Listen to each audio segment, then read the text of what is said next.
વિદ્યાર્થી મિત્રો, જ્ઞાન વિહાર સ્કૂલના ઓનલાઈન શિક્ષણમાં તમારું હાર્દિક સ્વાગત છે।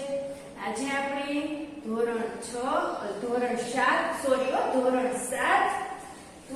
7 વિષય વિજ્ઞાન પાઠ 5 SM ડિવિઝન તો કે પાઠ 5 માં આપણે જોઈ રહ્યા હતા એસિડ, બેઝ અને ક્ષાર।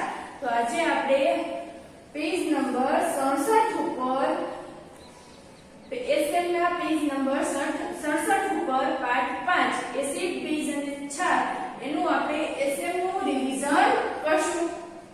તો ચાલો સૌપ્રથમ આપણે કાલે MCQ જોયા હતા, ખાલી જગ્યા જોઈ હતી। આજે આપણે નીચેના પ્રશ્નના એક શબ્દમાં ઉત્તર આપો। શું કહે છે કે નીચેના પ્રશ્નના એક શબ્દમાં ઉત્તર આપો। તો ચાલો પ્રશ્ન 1, કયા પદાર્થો લિટમસ પત્ર પર અસર કરતા નથી? આપણે કીધું હતું કે કયો પદાર્થ એવો છે કે જે લિટમસ પત્ર પર અસર કરતા નથી? એસિડ કરે, બેઝ કરે, પણ કયો પદાર્થ નથી કરતો? તો શું આવશે? તટસ્થ। શું આવે જવાબમાં? તટસ્થ। એના પછી પ્રશ્ન 2, વિનેગરમાં કયો એસિડ રહેલો છે? મેં તમને કીધું તો આ એસિડ ખાસ યાદ રાખી લેજો। વિનેગરમાં કયો એસિડ રહેલો છે? તો કે વિનેગરમાં એસિટિક એસિડ। કેવો એસિડ? એસિટિક એસિડ રહેલો છે। એસિટિક એસિડ રહેલો છે। એના પછી પ્રશ્ન 3, શું કહે છે? તો કે આંબલીમાં કયો એસિડ રહેલો છે? આંબલીમાં કયો એસિડ રહેલો છે? મેં તમને કીધું તો યાદ રાખજો કયો? તો કે ટાર્ટ્રિક એસિડ। આંબલીમાં કોણ? ટાર્ટ્રિક એસિડ રહેલો છે। એના પછી લીંબુમાં કીડી કરડે ત્યારે કયો એસિડ હોય? આ ખાસ બધા યાદ રાખી લેજો। પ્રશ્ન 4, સોડિયમ હાઇડ્રોક્સાઇડના દ્રાવણમાં ફિનોલ્ફથેલિનના 2-3 ટીપા નાખતા દ્રાવણ કેવા રંગનું બને છે? મેં તમને કાલના આગલા વિડિયોમાં એટલે કે કસનડીમાં મેં તમને શું કહ્યું હતું? તો કે સોડિયમ હાઇડ્રોક્સાઇડનું દ્રાવણ લઈ અને એમાં આપણે શું ઉમેર્યું હતું? ફિનોલ્ફથેલિન ઉમેર્યું હતું। તો કેવો રંગ બની જતો? તો ગુલાબી રંગ। કેવો રંગ બને છે? ગુલાબી। એના પછી પ્રશ્ન 5, ચલો પ્રશ્ન પૂરા થઈ ગયા। હવે આપણે નીચેના વિધાનો ખરા છે કે ખોટા તે જણાવો। નીચેના વિધાનો ખરા છે કે ખોટા એ આપણે જણાવવાનું છે। તો કે વિટામિન સી એ રાસાયણિક નામ એસ્કોર્બિક એસિડ છે। મેં તમને કીધું તો ખાસ આ યાદ રાખજો। વિટામિન સી નું રાસાયણિક નામ શું છે? Ascorbic acid. એસ્કોર્બિક એસિડ છે। મેં કીધું તો કાલે ખાસ યાદ રાખજો। તો એમાં શું આવશે? પહેલા ખરા ખોટામાં સાચું। વિટામિન સી નું નામ શું છે? રાસાયણિક નામ એસ્કોર્બિક એસિડ। એના પછી લિટમસ લાઇકેન નામની વનસ્પતિમાંથી મેળવવામાં આવે છે। એ પણ મેં તમને કીધું હતું। લિટમસ શેમાંથી મળે છે? લાઇકેન નામની વનસ્પતિમાં। તો એ પણ શું આવશે? સાચું। એના પછી મિલ્ક ઓફ મેગ્નેશિયા એસિડિક છે। કેવું હતું મિલ્ક ઓફ મેગ્નેશિયા? જ્યારે આપણે જઠરમાં પાચકરસ હાઇડ્રોક્લોરિક એસિડ વધી જતું હતું ત્યારે આપણે શું કરતા હતા? મિલ્ક ઓફ મેગ્નેશિયા લેતા હતા। તો એ કેવું છે? એસિડિક છે ના? કેવું છે? બેઝ છે। તો આ શું આવશે? ત્રીજું વિધાન ખોટું। એના પછી ચોથું, ધોવાના સોડા એક પ્રકારનો ક્ષાર છે। એમ કે છે કે જે આપણે ધોવાના છોડા હોય ને એ એક પ્રકારનો ક્ષાર છે। તો એ શું આવશે? સાચું। એના પછી પાંચમું શું કહે છે? આપણા જઠરમાં આવેલા જઠરમાં હાઇડ્રોક્લોરિક એસિડ હોય છે। આપણા જઠરમાં આવેલા જઠરમાં શું હોય છે? Hydrochloric acid. મેં તમને જ્યારે મનુષ્યનું પાચન તંત્ર સમજાવ્યું ત્યારે મેં તમને આ કીધું કે આપણા જઠરમાં શું હોય છે? હાઇડ્રોક્લોરિક એસિડનો સ્ત્રાવ થતો હોય છે। તો શું આવશે? સાચું। એના પછી કીડીના ડંખમાં ઓક્ઝેલિક એસિડ હોય છે। મેં હજી હમણાં જ તમને કીધું કીડીના ડંખમાં કયો એસિડ હોય છે? તો કે ફોર્મિક એસિડ। કીડીના ડંખમાં ઓક્ઝેલિક એસિડ હોતો નથી। તો છઠ્ઠું શું આવશે? ખોટું। એના પછી સાતમું, ધોવાના સોડા અને ખાવાના સોડા ક્ષાર છે છતાં તે બેઝિક ગુણ ધરાવે છે। આપણે ખબર જ છે કે ધોવાના સોડા, કપડા ધોવાના સોડા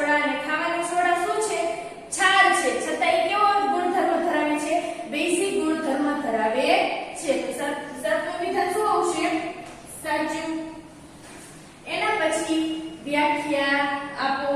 તટસ્થીકરણ, તો ચાલો આપણે વ્યાખ્યા સમજીશું તટસ્થીકરણની.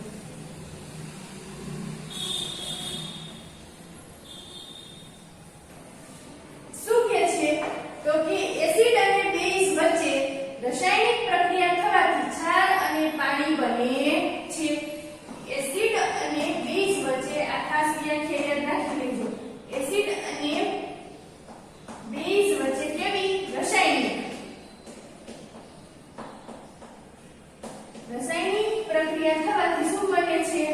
ક્ષાર અને પાણી.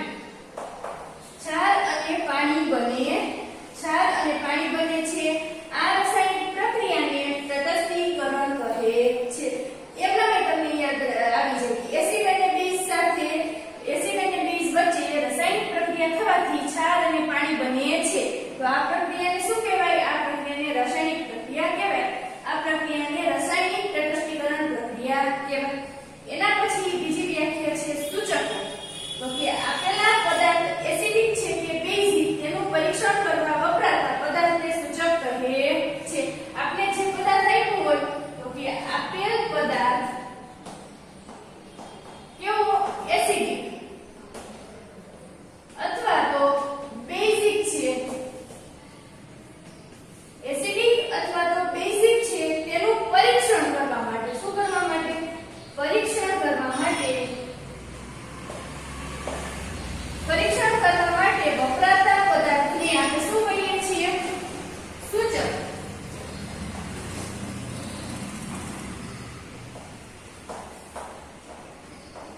વપરાતા પદાર્થને આપણે સૂચક કહીએ છીએ. ચાલો એના પછી આપણે વર્ગીકરણ કરો. તો વર્ગીકરણ કરીશું. નીચેના પદાર્થોનું એસિડ, બેઝ તથા તટસ્થ પદાર્થમાં વર્ગીકરણ કરો.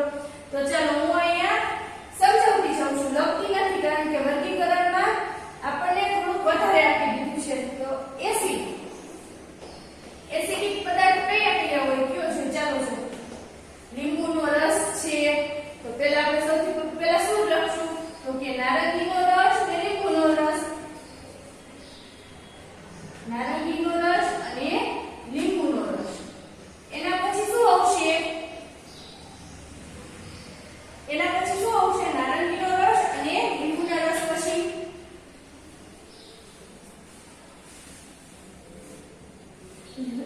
નારંગીનો રસ, લીંબુનો રસ, દહીં, વિનેગર, આમલી એ બધું આવે ને. દહીં, વિનેગર, આમલી એ બધા કેવા છે? એસિડિક છે. આમલીનું પાણી એ બધા કેવા પદાર્થ છે? એસિડિક. જ્યારે બેઝિક પદાર્થમાં આપણે શું લખી શકીએ? બેઝિકમાં આપણે શું લખશું? તો કે સાબુ, બેકિંગ સોડા એ બધા કેવા છે? બેઝિક. સાબુ, બેકિંગ સોડા. એના પછી શું આવશે? તો કે મિલ્ક ઓફ મેગ્નેશિયમ.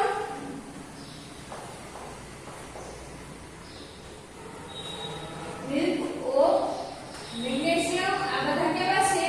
તો કે આ બધા બેઝિક પદાર્થો છે. એના પછી તટસ્થ પદાર્થોમાં ધોવાના સોડા અને ભીંજવેલો ચૂનો એ બધા કેવા છે? બેઝિક પદાર્થો. એના પછી તટસ્થ પદાર્થો કઈ આવશે? તો આપણને ખબર છે સૌથી તટસ્થ કયો પદાર્થ કયો? આપણે ઉદાહરણ કાલે જોયું તો શું આવે? મીઠું.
તમને કીધું હતું પીળી કરે ત્યારે ચામડીમાં ફોર્મિક એસિડ દાખલ થાય છે.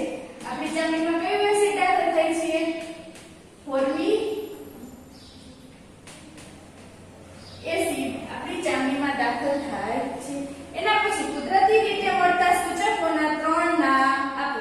આપણે કીધું હતું કુદરતી રીતે મળતા સૂચકોના 3 નામ કયા કયા છે? તો કે લિટમસ, જાસૂદનું પાંખડી આવશે ને કે જાસૂદ આવશે. શું આવશે?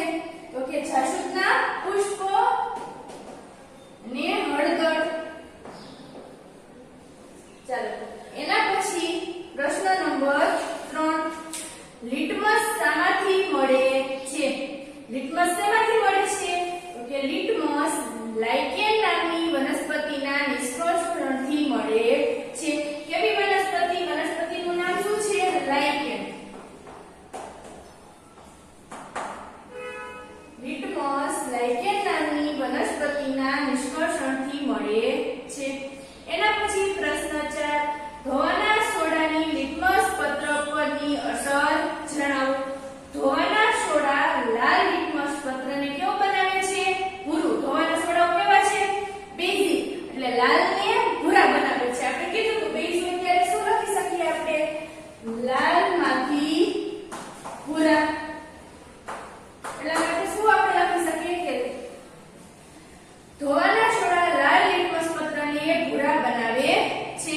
એના પછી પ્રશ્ન 5 કપડા પર પડેલ હળદરના ડાઘા પર સાબુ લગાડતા શું થાય છે? તો કે કપડા પર પડેલા હળદરના ડાઘા પર આપણે હળદરનું ડાઘું થઈ ગયું હોય કપડા ઉપર ક્યારેક જોજો ક્યારેક તમને ન ખબર હોય પડ્યું હોય ને હળદરનો ડાઘો તો શું થાય? તો કે સાબુ લગાડતા તે લાલ રંગનો બને છે. કેવા રંગનો બની જાય છે? લાલ રંગનો બની જાય છે.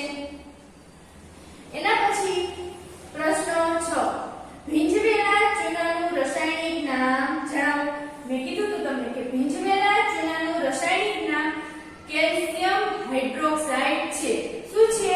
Calcium hydroxide.